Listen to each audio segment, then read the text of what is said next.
見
てとか言って。お、すごい。すごい。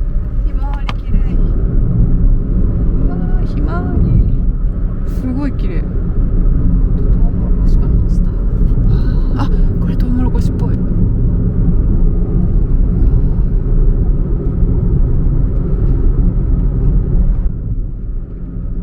YouTube で Vlog をやっているので、細かい動画が結構重要なんですよ。綺麗なとこですね。なんか子供の頃は綺麗な景色を見る余裕がなかったのかな、なんだろう。なんかあんまり印象がなく。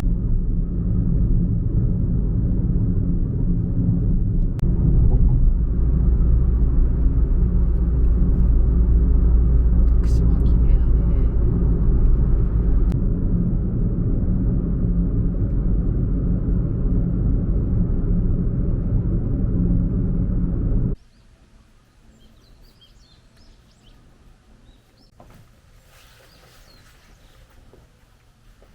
YouTube もされています。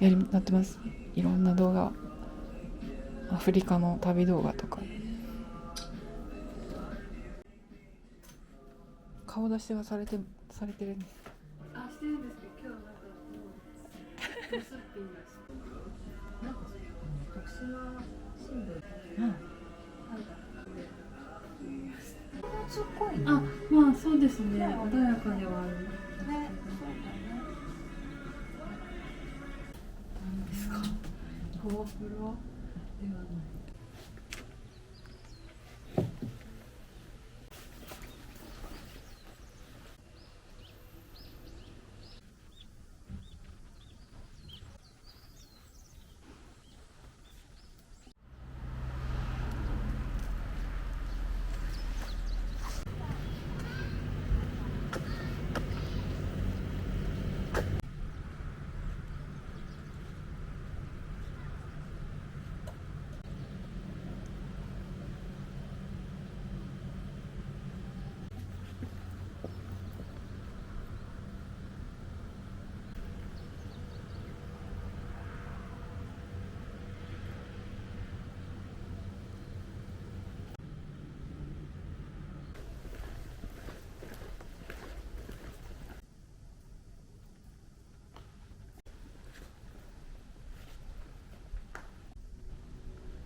徳島県に来ています。徳島城の公園ですかね。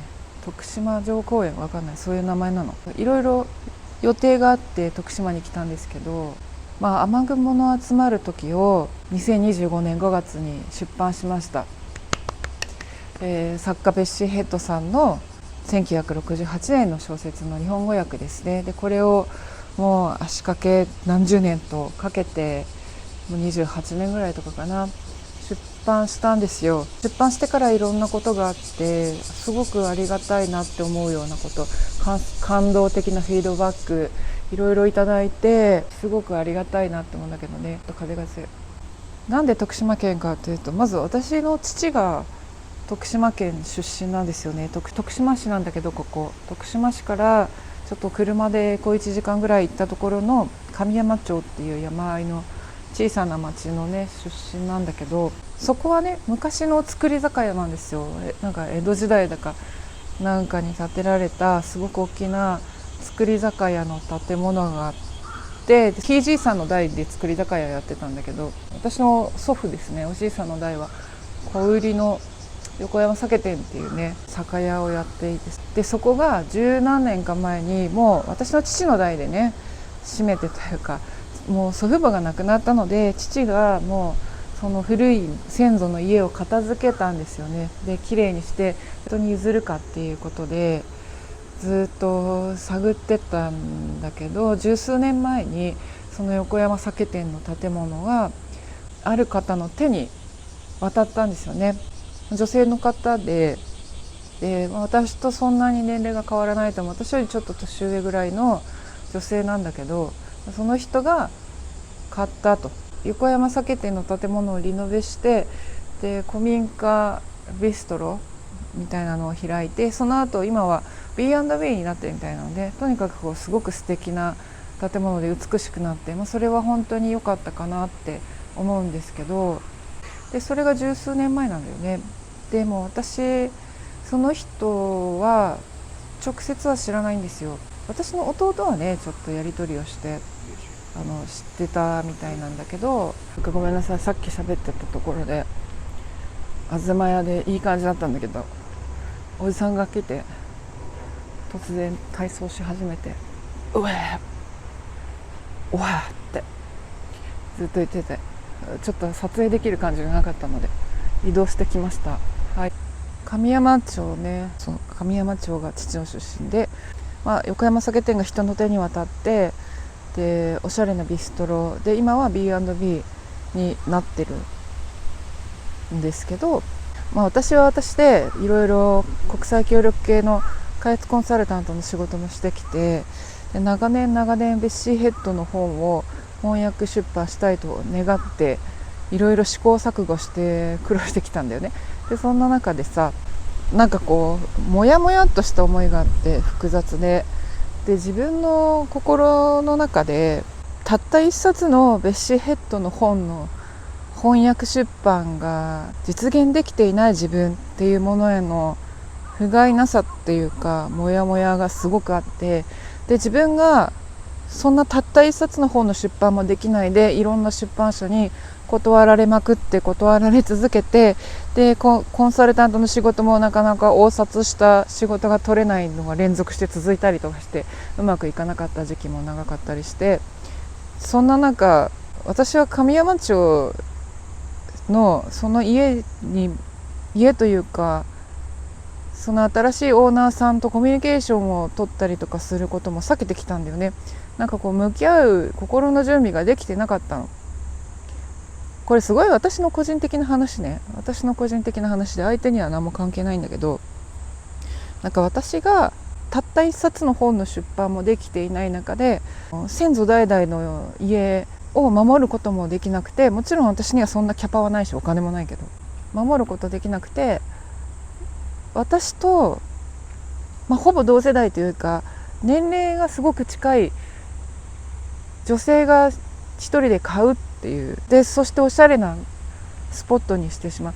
それ素晴らしいことよ。古い家がそうやって改装されるってやっぱすごくありがたいことだし、お金もかかるしさ、どんな古民家でもできるわけじゃないからね。いろんな条件もあるし、でその横山酒店だった古い先祖の家がもう壊されるかもしれなかった時に、人手に渡ってそんなにねすごく素敵な場所になったっていうのは本当にありがたいことなんだけど、そうやっていろんなメディアとかにフィーチャーされるじゃない。なんかその方結構有名で、名前がいろんなところに出てたりして、B&B オニバって言うんだけどね。でそこを訪れた人もすごい素敵だった、素晴らしかったっていう話をどっかに書いたりとかっていうのがいっぱい出てるわけですよ。なんかそんな中どんどんこう虚しい気持ちというか、ちょっと辛い気持ちにもなっていって、もちろん横山家の先祖が暮らしてきた家だし、私にはそういうことができなかったんだっていう不甲斐なさ、結構モヤモヤっとしてたの。これ私の個人的な問題だから向き合えなかった。多分多くの方はその方のオニバとかね、その素敵な面を見て素晴らしい活動だねって言ってくれる。でそれはすごく正しいというか、そういうことだ、それを本当にそう思うんだけど、でも私の中でそこに向き合うことのできる余裕がなかったっていうか、避けてきたの。向き合えないなっていうか、多分お会いしたら辛い気持ちになっちゃうんだろうなとは思ってたの。やっぱりベッシーヘッドの雨雲の集まる時っていうのを私28年ぐらい抱えてるので、それをようやく出版したと。それを出版できなかったっていうことは、できなかった長い年月っていうのはすごい重かったし、そんなものを抱えて、私にはやっぱりこれもできなかったんだ。いやできないよ、私ビストロなんかやる才能っていうか、そういうタイプじゃないし B&B なんかやるタイプでもないんだけど、でお金のかかることだし、すごいキャパが必要なことだと思う。そういうこと私にはできないっていうのはもちろん分かるんだけど、それを置いといて、できなかったんだっていうことを突きつけられるような気がしてた。仕事もなかなか思うようにうまくいかない時期も続いてたし、本も出せてない状態がずっと続いてたから、私は私の仕事をちゃんとやらない限り、もうなんか向き合う自信がないっていうか、重すぎるって考えてたの。だから避けてきたのずっと。でも2025年の5月にさ、雨雲の集まる時っていうのを出版できて、本は素晴らしいんだよ。本は素晴らしいんだけど、それとは別になんか私の中ですごく重荷だったのね。呪いみたいな感じ。ずっと断られ続けてきた呪いみたいな感じ。ネガティブなことばっかり言われてきた呪いみたいな感じっていうのが、もちろん応援してくれる人はたくさんいたんだけど、そのできてないんだっていうのが長すぎたから、それからやっと解放されたっていう、私の中では歴史的な出来事でもあるんですよ。個人的なことよ。だから本を世に出すっていうこととはまた別に、私は個人的に何かこう重大なことから解放されて、だからやっと神山に行くことができるんじゃないかって。旧横山酒店だったその建物、その場所にやっと行くことができるんじゃないかって思えたの。で他にもいろんな知り合いのきっかけとかさ、あと徳島新聞に出させてもらったきっかけとかもあって、徳島新聞の人にまたお会いしたんだけど、その話もちょうどタイミング的にあったから、じゃあ今徳島に来るべきかもしれないなと思って来ることができました。で昨日から来てます。親戚にもね会えたので良かったかなと思うけど、でようやく明日神山町に向かおうかなって思います。11年ぶりぐらいかな。その人にお会いするのは初めてなんですよ。全然お会いしたことがない。でもちろんずっと避けてきたから。でもやっとお会いすることができる心の準備ができたというか、心の準備ができたなっていう気はしてるの。だから明日神山町に行こうかなって思ってます。で、動画にもね撮りたいと思うけど、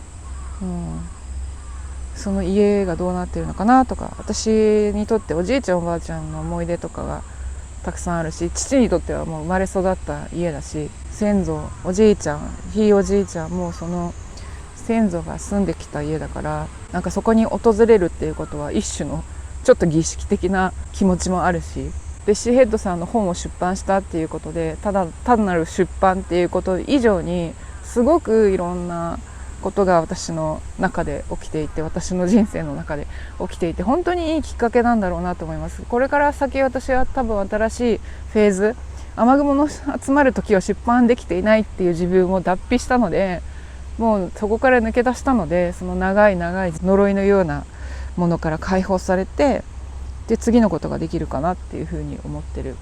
だからこの徳島旅行っていうのは私にとってはすごく大事なことでした。昨日親戚にも会えたし、雨も上がったんで少しゆっくりして、で明日移動したいかなって思う。移動前に絶対これを撮っておきたかったので、ちょっと今日は公園で撮りました。ということでここまで。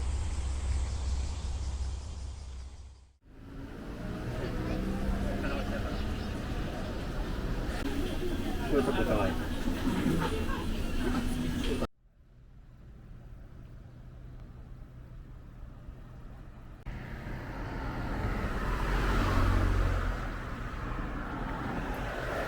気をつけていただいて。はい。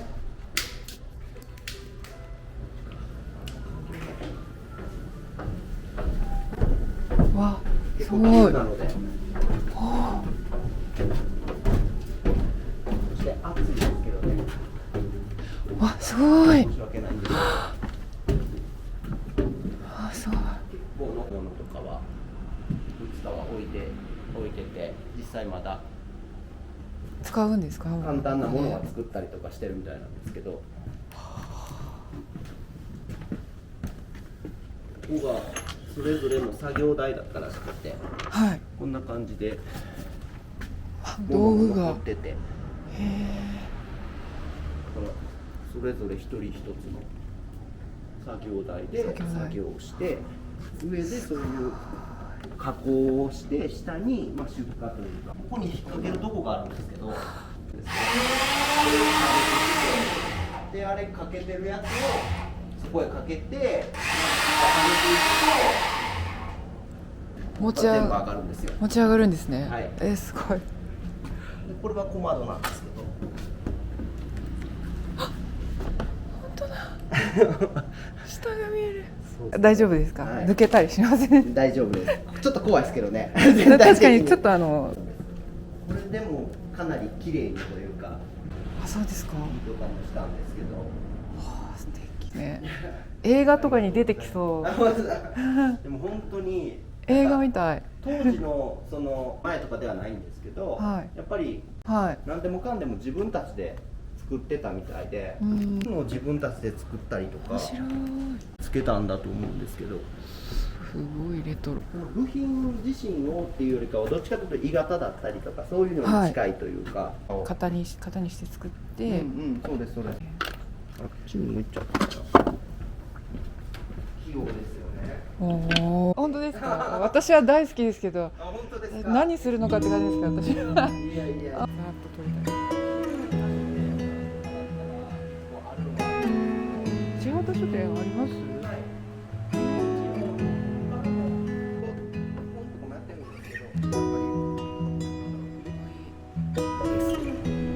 これ聞くクズなんですか。すごいな。これどっかない。いや、なんと言ったらいいのかわからないけど、この場所すごいですよ。されたりするんですか。かなり方が来てたんで。木くずをまあね。燃やすとか。可愛いところもない。絶対ですよね。ここも。まあその。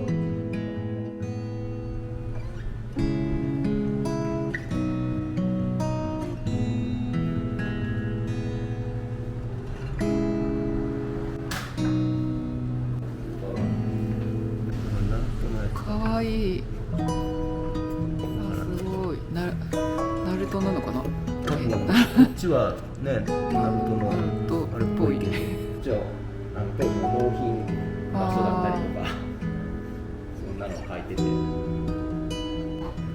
昭和家電。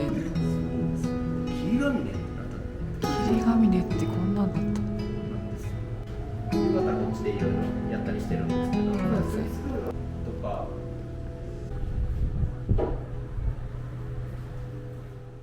どんな音が出るんですか。一尺八寸で尺八なんですか。そうです。一尺八寸なんで尺八っていう。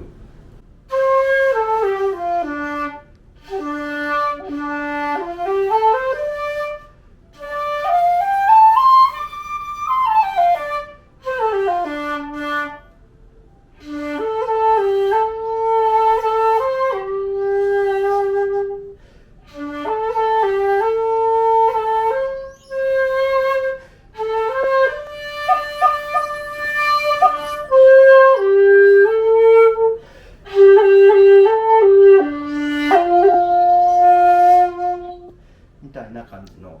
おお、すいません。ありがとうございます。すごいですね。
す。